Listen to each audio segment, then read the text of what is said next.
Good morning friends. Next lecture છે રાયનાર્ડ્સ disease વિશે. તો એના કારણો શું છે તો કે મહિલાઓમાં સામાન્ય રીતે જોવા મળે છે, ઉપરના હાથોમાં જોવા મળે છે નોર્મલ પલ્સ વિથ સાથે.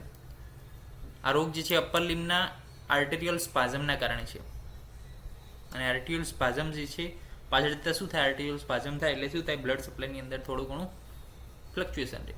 તો એના કારણે બ્લેન્ચિંગ, સાઇનોસિસ, ફ્લશિંગ આ બધા પણ રિઝલ્ટ આવી શકે છે. આર્ટિયોલર સ્પાઝમ થાય. જો સ્પાઝમ સતત રહે તો શું થાય, ગેંગ્રીન થઈ શકે. સ્પાઝમ જો સતત રહે તો બ્લડ સપ્લાય શું થશે, ફ્લક્ચ્યુએટ થશે. બ્લડ સપ્લાય જે છે પ્રોપર પહોંચશે નહીં, તો એ ભાગ જે છે ગેંગ્રીન થઈ શકે છે. ઠંડા પાણીમાં હાથ રાખીએ તો શું થાય, સિમ્ટમ્સ વધે છે, સિવિયર કન્ડિશન તરફ જાય. ઠંડી વસ્તુઓનું સેવન કરીએ, ઠંડા પાણીમાં હાથ રાખીએ અથવા ઠંડા વાતાવરણમાં રહીએ તો એ જે છે સિમ્ટમ્સ જે છે વધારો થશે. વાઇબ્રેટિંગ ટૂલ સાથે કામ કરતા હોય તો પણ સિમ્ટમ્સ વધશે. દાખલા તરીકે ડ્રિલ કરતા હોય કોઈ માણસ, લાકડા કટિંગ, ફિશરમેન, રોડને ડ્રિલ કરતા હોય તો એ બધા માણસોની અંદર સિમ્ટમ્સ જે છે વધારે જોવા મળશે. બીજા કંઈક કોઝ છે તો કે હા, cervical rib, Buerger disease, collagen vascular disease એ પણ આ જે છે રાયનાર્ડ ડિસીઝનું કારણ હોઈ શકે છે. તો એની પણ આપણે શું કરવું પડે, તપાસ કરવી પડે. સિમ્ટમ્સ શું જોવા મળે છે તો કે યુવાન સ્ત્રીઓની અંદર 4 આંગળીઓ ઇન્વોલ્વ હોય છે. એની અંદર 3 સ્ટેજ હોય. તો સ્ટેજ ઓફ ધ સિન્કોપ, પછી એસ્ફેઝિયા અને પછી રિકવરી.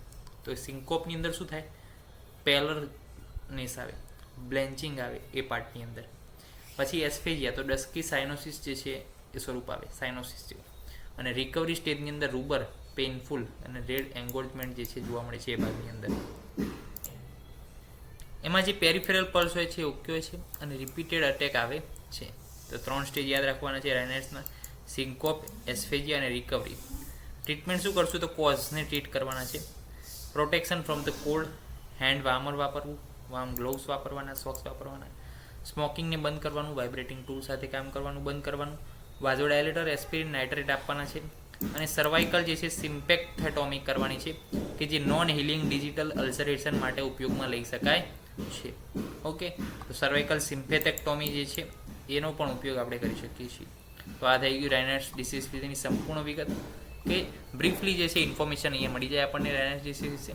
નેક્સ્ટ લેક્ચરની મળીશું નવી ડિસીઝ સાથે, નવી ટ્રીટમેન્ટ સાથે. ત્યાં સુધી રજા આપશો. જય હિન્દ, જય ભારત, જય આયુર્વેદ, જય ધન્વંતરી. નમસ્કાર.